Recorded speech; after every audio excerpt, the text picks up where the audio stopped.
another Premier League weekend following an international week. That's the midweek where players have to go and play for their countries, and in the case of many players in the Premier League now, that means a trip to South America. Liverpool in particular have that issue and have had it in the past as well, with Firmino and other players, Brazilian players, Fabinho, having to travel. It's a long, hard week now. Fortunately, it's early in the season and it's hard to estimate how much, although when we come to Liverpool, we'll see what Jurgen Klopp had to do in an attempt to overcome that problem, and he nearly lost a game at Wolves doing it. But we're joined now by John Giles to talk about the weekend, and there's no doubt, John, that the most dramatic result of the weekend was a humiliation of Manchester United at Old Trafford by a Brighton team that cost in total £17 million sterling. And they really slaughtered United. They were 3-0 up at one stage. I want to ask you about Erik ten Hag. They're in the bottom half of the table now, next to Chelsea actually, and they look, on the basis of what we saw on Saturday, likely to stay there. Now, the thing about managing young players, Anthony has issues and he's in Brazil. He's a player that Ten Hag bought.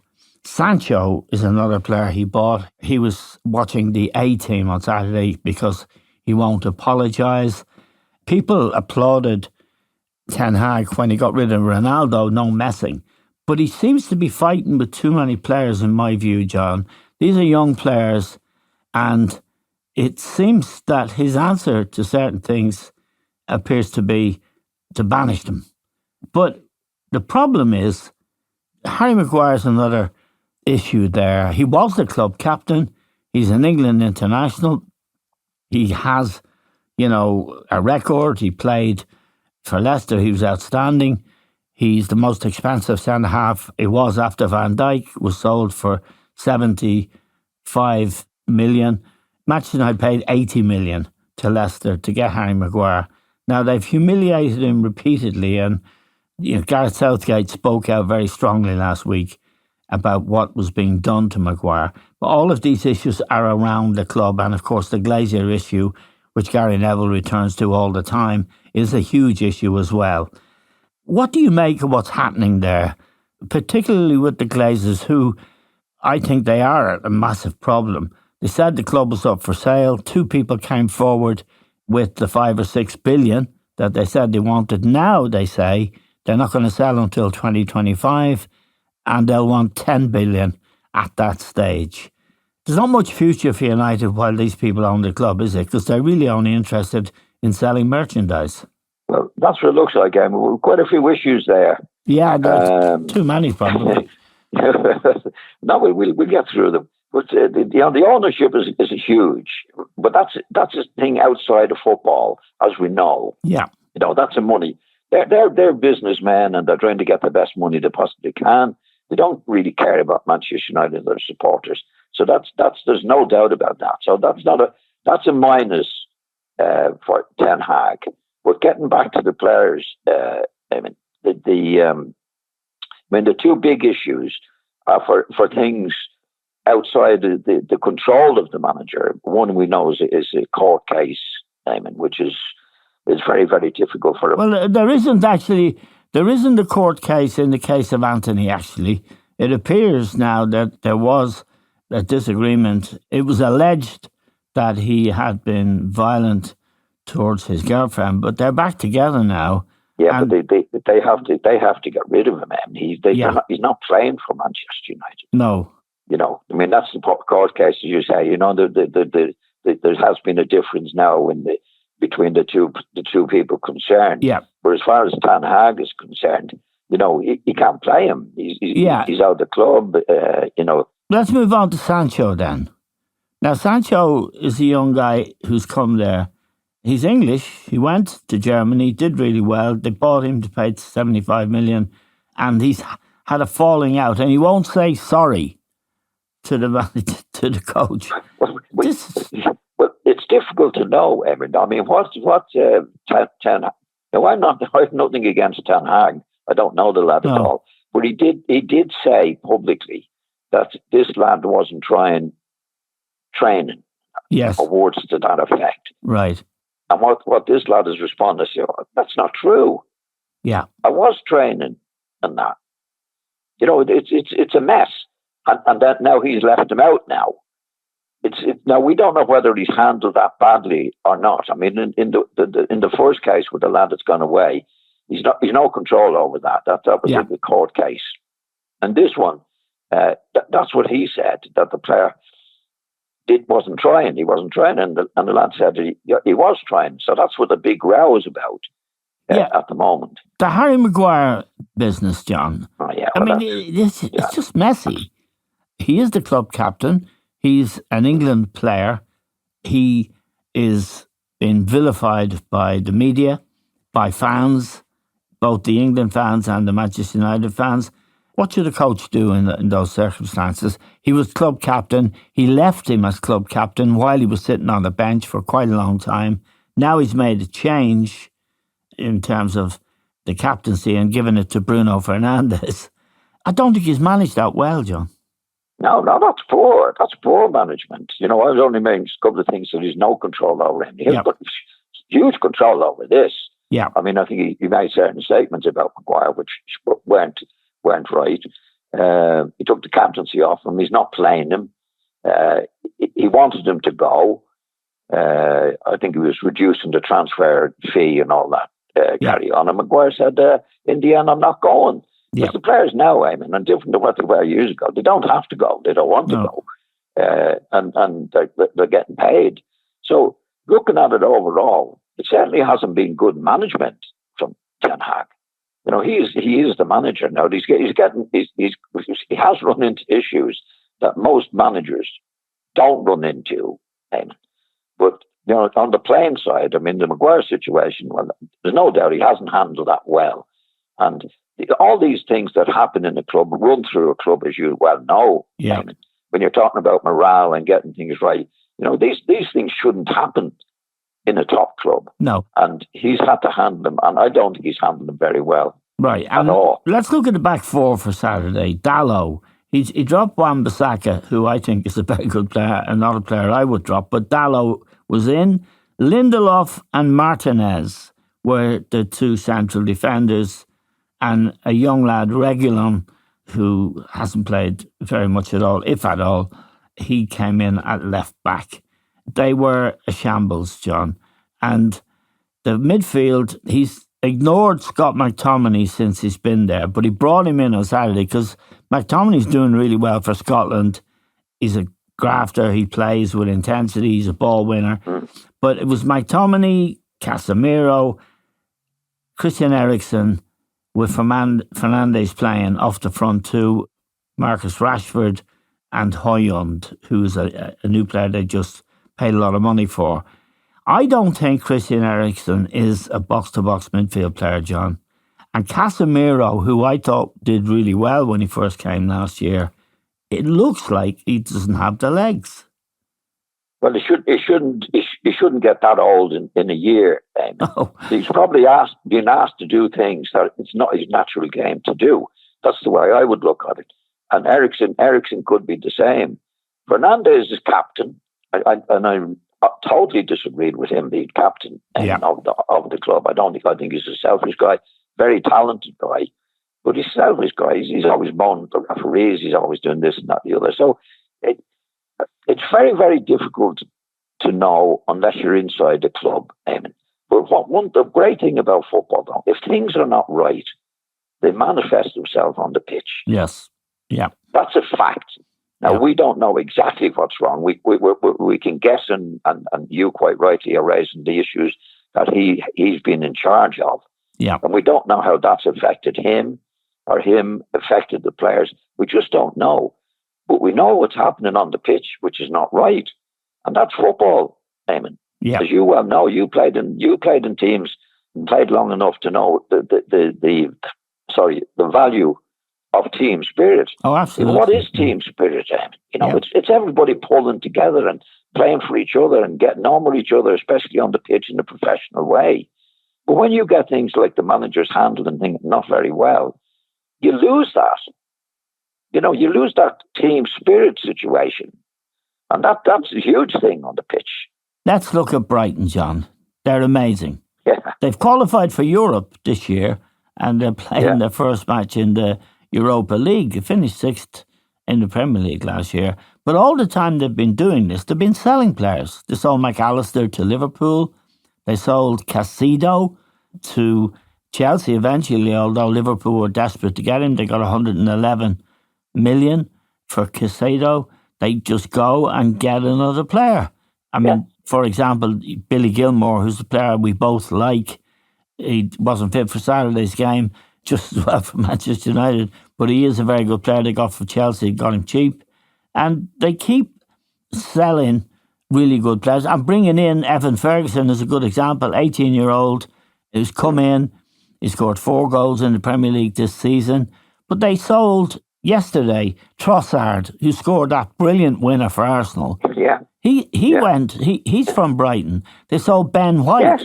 They sold Ben White for 50 million to Arsenal. Yeah. It's amazing. And a few more that we can look back on. It's amazing what they've done, what the manager's done, and what the manager said this season when he was losing players. Well, that's the way it is. We'll get somebody else, and there's no moaning about him at all. Yeah. But I think that what's happened with Brighton, Eamon, is obviously how they get the players in. Yeah. And I think we've spoken about this pricing. This is my take on Brighton anyway. On Brighton and way getting the players. And we look back on the World Cup, and what was amazing about the World Cup was how well what the smaller countries or the lesser countries that we consider to be the lesser countries did so well. So I think what's happening in the countries like we've got, obviously we know about Spain and Italy and England and all the other places where we get the players from. But I think that the players from the lesser countries have come on so well, Eamon, that they're really, really top-class players now. And they're under the radar. Brighton, yes. They're under the radar, so. But they're not under the radar with Brighton. No. They're getting them time after players that we've never heard of from countries, Eamon, that are really, really good. They must have sold, I think they've sold about 10 players in the last 2 to 3 years. Yeah. And what they're doing is they're getting better and better. Yeah, and the previous coach there, Graham Potter, he went to Chelsea. It's about a year now since he left, I think it is. And he didn't do well at Chelsea, but no one could manage Chelsea. Even Pochettino was having a nightmare. They drew 0-0 with Bournemouth, and he was nearly crying after the match because so many players are injured. He doesn't know the players. Yeah. It's crazy stuff. But after Potter left, they got this new coach, and the way he has the team playing is amazing. Roberto De Zerbi. Now, he managed Shakhtar Donetsk. That's where they got him from. So it appears they're really working. They're really working intelligently. And they're doing the kind of things, I'm not for a moment suggesting they're going to be the new Liverpool, but the kind of things Liverpool did when they got Mo Salah for cheap from Chelsea, actually. Yeah. When they got all these really good players, Robertson for 8 million from Hull. Yeah, well, Salah had gone to Italy, Eamon. Yeah. Yeah, they got him from Italy. Yes, but no one really... Sorry, I'm only saying that. No, thank you. But the thing is, it is such an important part of the game now, isn't it? Oh, it always has been, Eamon. Yeah. Getting good players in, people that scouting. I mean, it's 90% of the job in many ways, Eamon. Yeah. To be able to spot a good player and get them in. Yeah. I mean, that's exactly what Brighton have done for the last, maybe 5, 6, 7 years, and sold a lot of them, and then got more in. Yeah. I just have a thing for them: sell and get better. Yeah, exactly. It's been well known with clubs, Eamon, ever since world football began. You sell your best players, and you're going to get into trouble. That's always been the mantra. In this case, with Brighton, sell your best players and get better. It's amazing. Now, the Manchester United situation, it's only 5 games into the season. So I don't think they'll finish. I mean, I don't think they would have finished in the top 4 if Chelsea, Liverpool and Spurs had all dropped out dramatically. Conte left Spurs. Now, Spurs aren't much of a team, but certainly Chelsea and Liverpool had enough to get into the Champions League. They didn't. They dropped out. And Steady Eddie, as Ten Hag seems to be, very Dutch, very rational. He got them in the top four, and that was an achievement. But now they're in trouble, and they go to Bayern Munich on Wednesday, where they'll meet Harry Kane in the Champions League. And Harry Kane is a player they should have bought. Would that be fair to say, John? Manchester United should have bought Harry Kane. Yeah, I mean, to be fair with Harry Kane, I mean, he was an obvious one if they're going to really be up there. But you never know at Manchester United. I mean, why did they wanted to buy him? He couldn't get the money, or he couldn't do this, he couldn't do that. It's a mess of a club at the moment. You mentioned the owners early on. They're messing about in a big way. Yeah, we don't know. He could have said to those owners, "Look, I want to get Harry Kane." Oh yeah, he said, "No, we haven't got the money to do. Oh, you're not getting him." You don't know what's going with the blooming club, right? And it's a mess, and it's a mess from the top. Yeah, as you mentioned early on with the owners. I mean, if they're not doing the business, I mean, the whole club is not doing the business. Yeah. So he's in dire straits there, Ten Hag. We don't know exactly what's going on, but he, as you say, he did well last year to get into the Champions League, and he won the League Cup, and so he had a good season. Yep. Now, since then, it's gone down. Yep. The two players that you mentioned earlier on are in trouble. Yep. Is he getting the money to buy the players that he wants? We don't know. But again, it manifests itself on the pitch, and it's doing that in a big way. Yeah. So the owners better get a grip of themselves and get the place back to where it should be, and give the manager the opportunity and the tools to do the job. And I don't think he's getting the tools to do the job. No, and I mean they should listen to Gary Neville, who keeps turning on the Glazers. Anyway, I want to move on, John, to Liverpool. Liverpool Wolves. Now, they went to Wolves on Saturday. It was the lunchtime match. They have a bad record playing lunchtime matches after international weeks. Yeah. And part of the explanation is a lot of their players go to South America, and nearly all their squad are international. So international week for Brighton might be 2 or 3 players missing. International week for Liverpool is nobody's around the place. But he did something remarkable, I thought. We were talking during the game, and I said, he's crazy, because he left all the players who'd been away, or most of the players who'd been away. He left them on the bench, and he put out a very raw team. He left, for example, Nunez, Diaz, who's a super player, left him on the bench. And funny, Mo Salah hadn't had to go away and played really well again. Of course, he always does. But they were in trouble, John, at halftime, I thought, against Wolves. Then he brought on these big players, Nunez, Diaz, and they looked a proper team. They are a dangerous and attractive team. They're bang there at the top of the table. They're in third place. It's very early days. Can Liverpool, in your view, become a force again? Oh, yeah, I think so. I mean, I think the players that he bought are very, very good. He brought Diaz and Nunez, two top players, along with some of the other players. And that's Salah and 1 or 2 of the other players. I mean, that he's got attacking. They might have to do a bit in midfield. Yes. But they've got top players. And, I mean, the first half, Wolves actually played very well in the first half. They did, yeah. New manager who kept Bournemouth up. Yeah, O'Neill is his name. Gary O'Neill, yeah.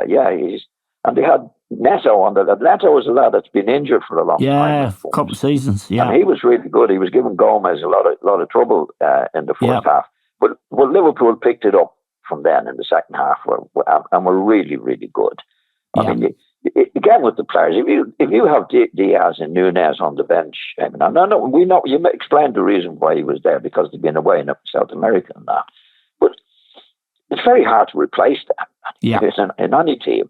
And when they did get on, they did their stuff. I mean, they played in the second half.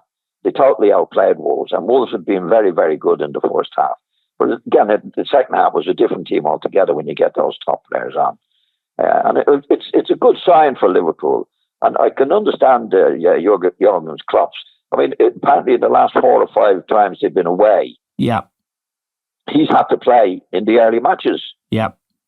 Yeah. Which takes it out of the players, obviously. There's so many. Well, they've played so many games today, but in the end, I mean, look, Wolves were very good in the first half. I think they will get out of trouble, Wolves, but Liverpool really, really came back in the second half and were really excellent in the second half. Now let's have a chat about Arsenal, John, playing at Everton, where there's a bit of a jinx on them. I think they've 6 seasons they haven't won at Everton.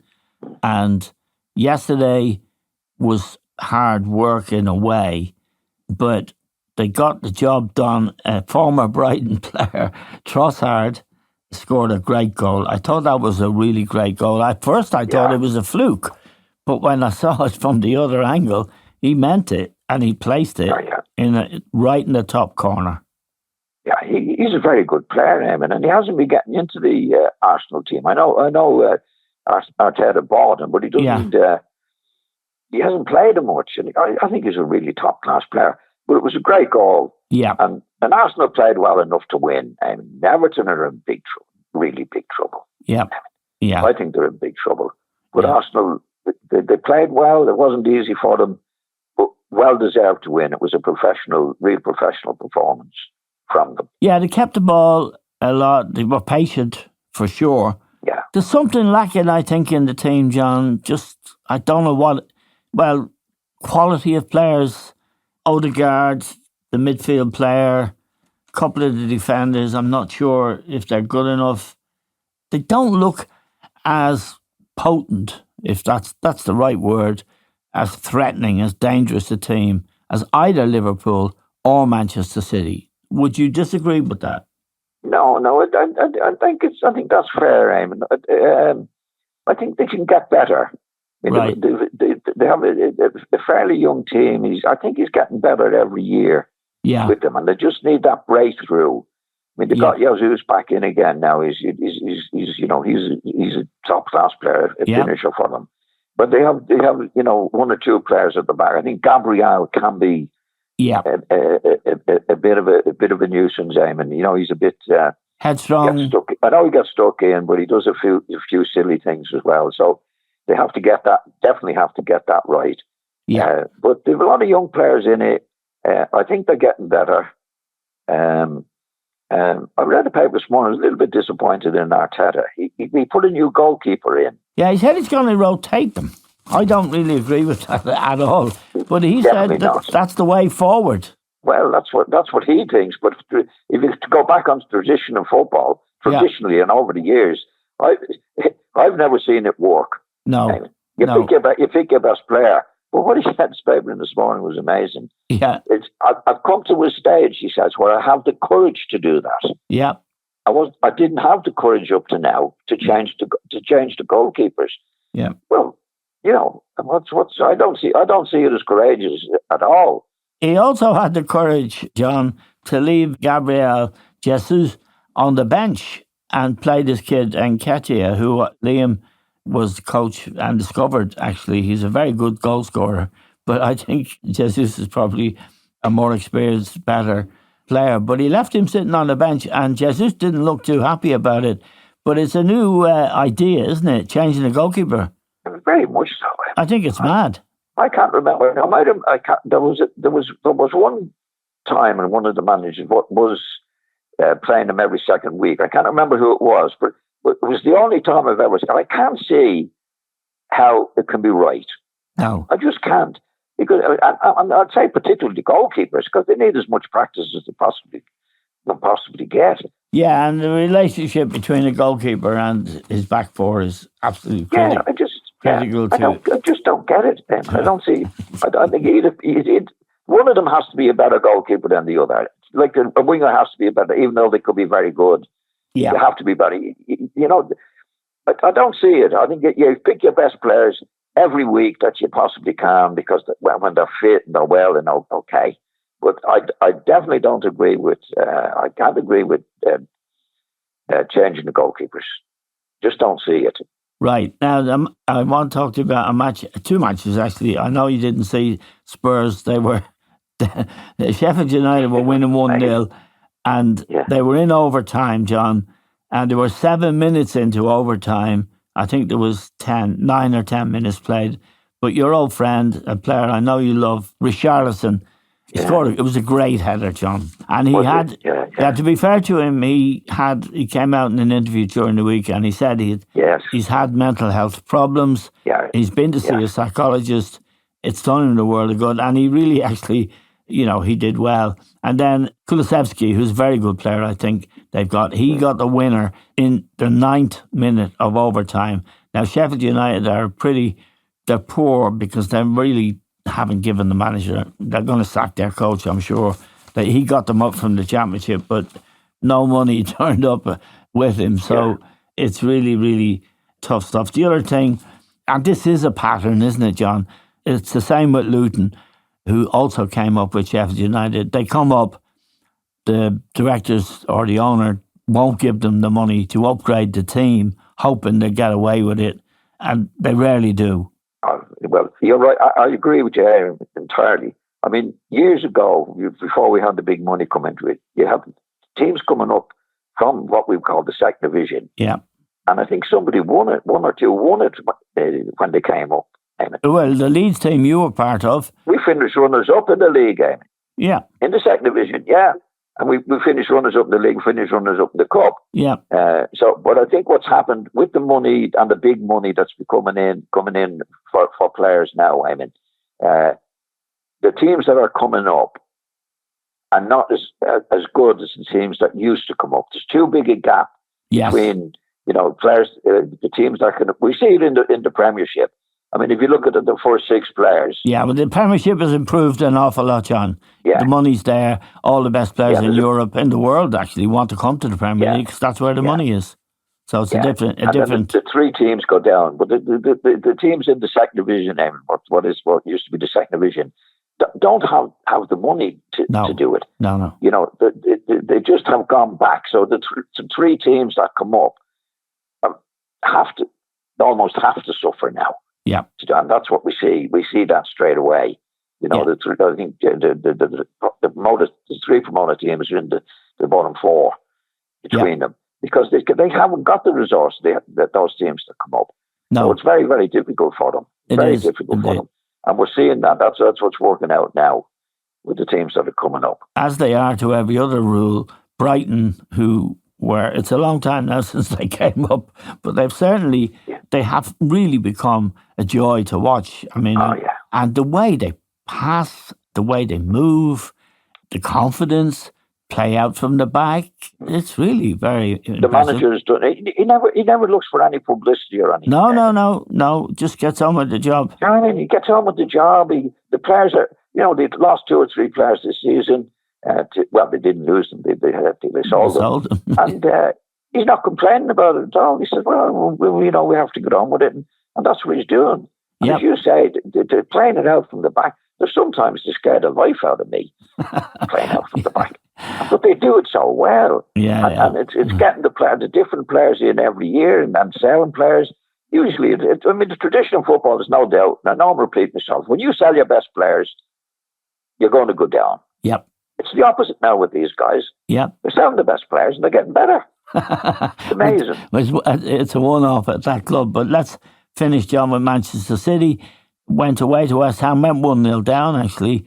I think we both have admiration for David Moyes, the West Ham coach, or manager, I think, as David would prefer to be known as. I think he likes to be hands-on and manage more than be a coach, as much as being a coach anyway. Point I want to make is Pep was back from his operation in Spain and they won in the end 3-1. This fella Alvarez played really, really well. He's a very, very good player. He's one of the Argentinian World Cup players. And the other player, of course, was Haaland, who had a number of chances but got his goal, and he's got an amazing knack. I think he's got 5 goals for the season, a goal a game. He's going to break every record in the book for goal scoring. But I think you feel they're the strongest team in the league. I'm not so sure. Well, I am, actually. They are the strongest team in the league. There's no doubt about it, is there? Well, I didn't see the game, and I think West Ham went in front. Yeah, they did, yeah. I've obviously looked in the papers at it, and they scored the 3 goals in the second half. But they said they have a lad called Jeremy Boku. Is it, Eamon? Yeah, he scored a really good goal. Scored the first goal, yeah. But they said he was fantastic. He was, yeah. I don't know where he came winger, from. Isn't he? Yeah, he's a winger. Yeah, really good goal. Oh, they paid a few more, but they paid 50 mil or 60 mil. Yeah. He's only 21. Yeah. But I just saw the scores and I just read the paper. I've never seen the name before, but they bought him. But they say he was absolutely fantastic. I didn't see the match. Yeah. But he scored, and he was somebody taking somebody on. He took him on, but it's the way he finished, far corner, and really placed. And the quality that's out there now, John, is extraordinary. Yeah. And the Premier League is the magnet where all the best players want to be, but also, John, where all the best coaches want to be. And just before we finish, I know you have a great admiration for Pochettino. He looked really demented. He didn't have a lot of players available to him because there's an injury crisis there now. He probably doesn't know many of the 38 first-team players he encountered when he joined the club a few weeks ago, who were all on 8-year contracts. I mean, if ever there was a lunatic, it's the guy, Todd Bowley, who bought Chelsea. Now, Americans aren't known for being dummies when it comes to this kind of stuff, buying, selling and doing the business. But this guy has certainly given his coach a real problem. Well, he had Potter there, Eamon, who had done a big job at Brighton, as we know. Yeah. And didn't give him a chance. No. Like when you get a coach in or a manager in, you have to.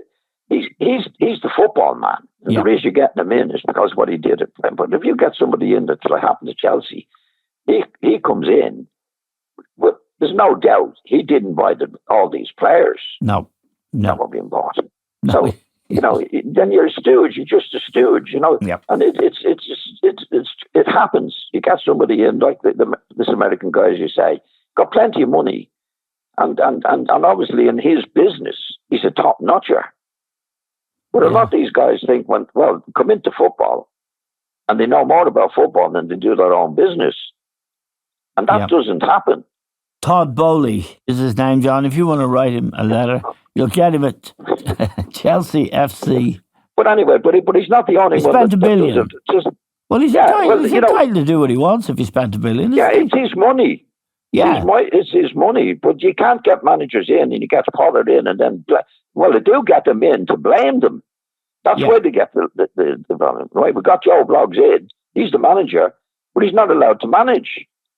I mean, the thing on management, every manager that goes in has a vision of what he wants on the pitch.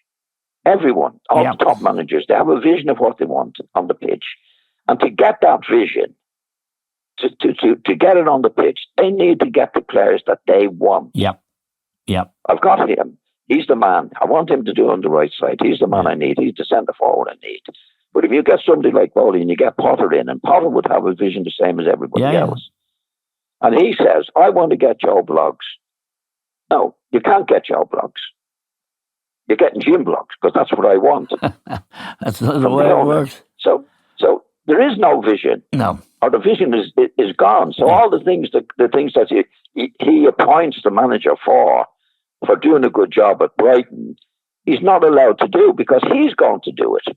Okay, John, some of it is depressing, particularly on Pochettino, but I sure he'll put it right in the end if he's given half a chance. We're very grateful to you for joining us today. As always, big thanks to John.